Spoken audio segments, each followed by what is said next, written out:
Good afternoon, everyone. I'm Tiantu Xu from Purdue University, and I'm presenting practical urban localization for mobile AR. This work was done during an internship program last year at ByteDance, and I would like to thank my mentor, Guohui Wang, and my advisor at Purdue ECE, Felix Lin, for their valuable input. So places of interest, or POIAR apps, are emerging. They can be widely applicable to urban areas where the merchants proliferate.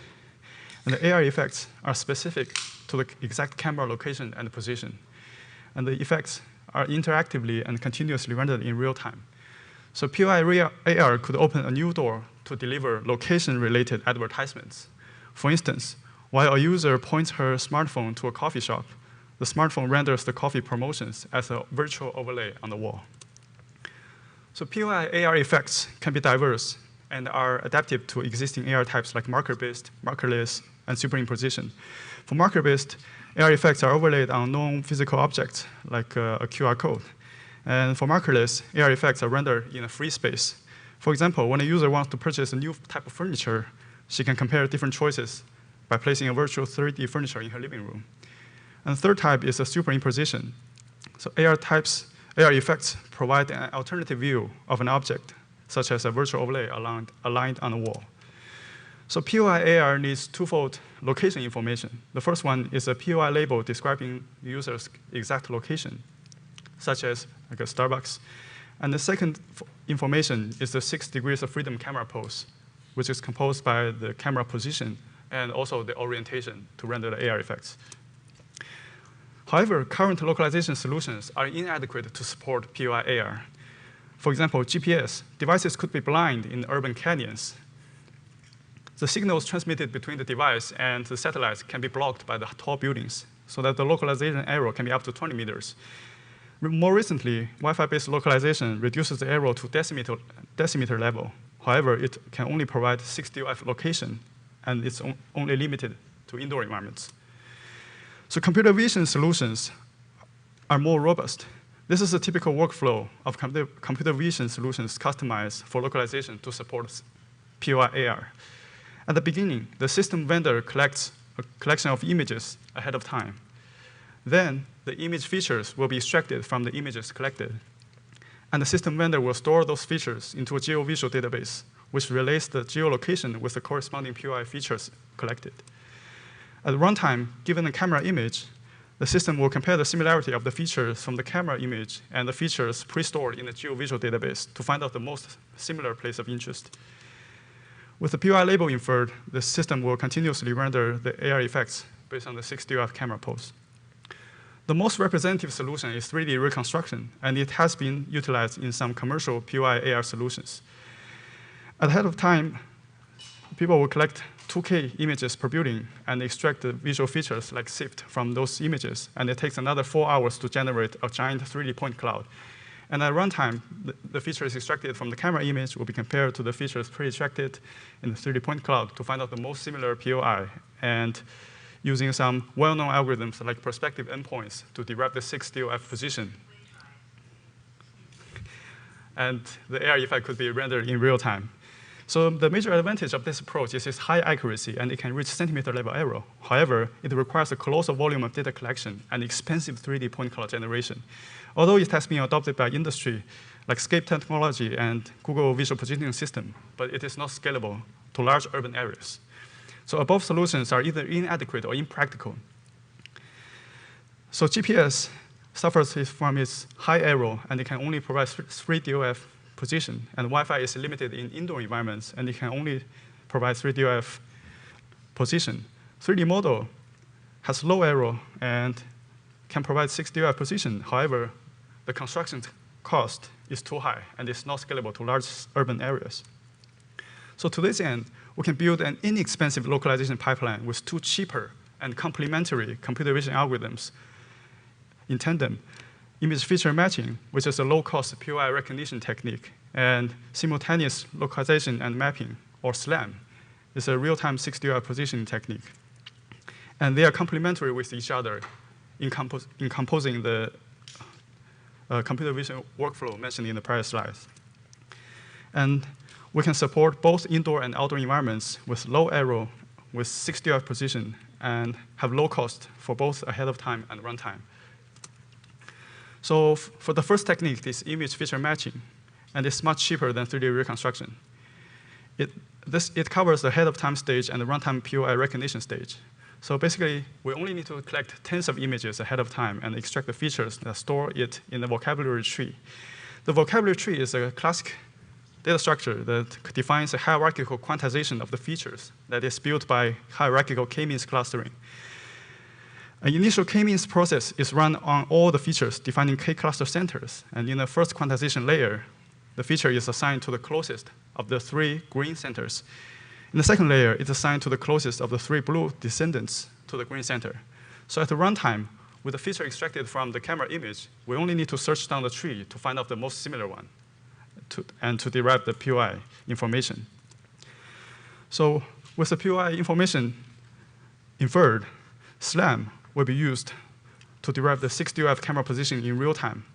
It is a well-known localization technique widely used for robotics positioning in unknown environments, which derives the 6DOF camera positions based on the spatial correlation of corresponding feature points between 2 consecutive frames. And it is widely used in well-known AR development kits like AR Core and AR Kit. So with the help of computer vision techniques to design a localization system customized for POIAR, we are faced by a few challenges. The first one is the high search overhead in a large vocabulary tree, because the search latency will grow monotonically with the region size covered. The second is the potential privacy leakage, because it involves the sensitive data transmission between the device and the trusted cloud. Revealing the user image to the cloud is not safe. And third challenge is the proportional cost to different AR types and real-world environments. So our first major design is to build a vocabulary forest instead of a monolithic tree.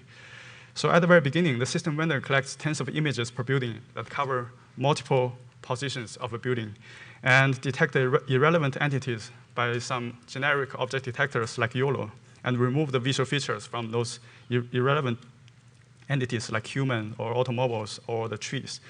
And the third step is to index the visual features as a vocabulary forest. It's a multiple shallow trees that cover the entire area instead of the monolithic tree. So as shown in the figure at the bottom of the slides, we partition the entire region into multiple smaller ones and construct a vocabulary tree for each region.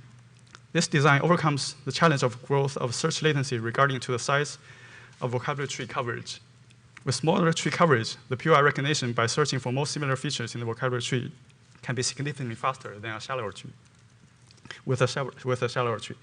Our second major design is an incremental tree prefetch. So the device prefetches the vocabulary tree from the cloud corresponding to the region to enter, which avoids the severe privacy leakage instead of uploading the user image to the cloud to do the inference. So there are a few optimizations. We prioritize the tree prefetch based on the overlap region size between the GPS arrow and the tree coverage. So smartphone will provide a rough GPS signal, while the real location could be anywhere inside a 20-meter radius circle, which is a typical GPS arrow range reported in prior work. So in this figure, region A has more overlap, and the true user location is more likely to be within region A. So the system will fetch A first. So second optimization is the predicting the user trajectory from crowdsourced digital footprints. For example, user may enjoy sharing their POIAR short videos on some common social networks so that the trees containing popular POIs have a higher priority to be downloaded. And third optimization, adaptive tree placement, which replaced the downloaded tree by the least recently used policy, because if we keep downloading the tree to the local device, it will stress the local storage. Our third design is the adaptive 6DOF camera positioning. So after getting a POI label indicating the user location, the device will render the AR effects in real time by 6DOF position provided by SLAM. So the first adaptation is to different AR types. So for marker-based, if we want to mark a building with a QR code anchored to a QR code, we only need to guarantee that the AR effects are anchored on the same building. So it can tolerate a few meters of error, and the latency could be like near 1 second. But for markerless, because it's rendered in a free space, the localization error should be smaller than 1 meter. And because it's interactively rendering by the user, it should be rendered in real time. And for superimposition, the localization should be smaller than 10 centimeters because it provides an alternative view of the object, so it should be closely aligned to the building wall. And we also require it to be in real time, so we can relax the video formats, input formats, to meet those goals. The second adaptation is the adaptation to various real-world environments. So for example, in some cases, some building walls have distinct features, distinct surfaces with insufficient features to extract. So in this case, we can raise the resolution or sampling rate to compensate this loss. And if we have a high camera moving speed, we can also raise the number of features to detect, to raise the accuracy of SLAM by providing more correlations among the feature points in the two consecutive feature points. So we have done some preliminary experiments. So this result is that the vocabulary forest construction is much cheaper than 3D reconstruction. So the collection of images is measured the human effort, and our proposed method can save 100x by collecting only 100K images instead of 10 million images. And for the generation time, the measure of this part is the compute cost. We can save 1,200x. And for storage cost, we can save 20x. And the lower storage cost will significantly reduce the latency of the model prefetch through the network and take up smaller storage space on local device storage. And smaller trees is faster and more accurate. So we have done some small experiments on 11 stores resides on University Avenue in Palo Alto, California. And we collect 10 images per store. And we use DBOW2 for the vocabulary tree library. So a smaller tree coverage speeds up image matching and reduces the false positive rate. So if we look at the figure, the x-axis is the number of the stores covered. And from 4 to 11, the search latency will go up 50%.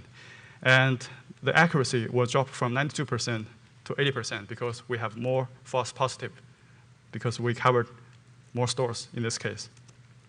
So in conclusion, we propose a practical urban localization solution that supports POIAR, which significantly reduces the ahead-of-time construction cost, alleviates the privacy concerns, reduces the online user wait time, and can adapt it to various AR types and real-world environments. For future work, we expect to expand to larger image dataset and prototype the tree prefetch in the real world with the proposed trajectory prediction and design demo AR apps to stress test the adaptivity of our system. Thank you.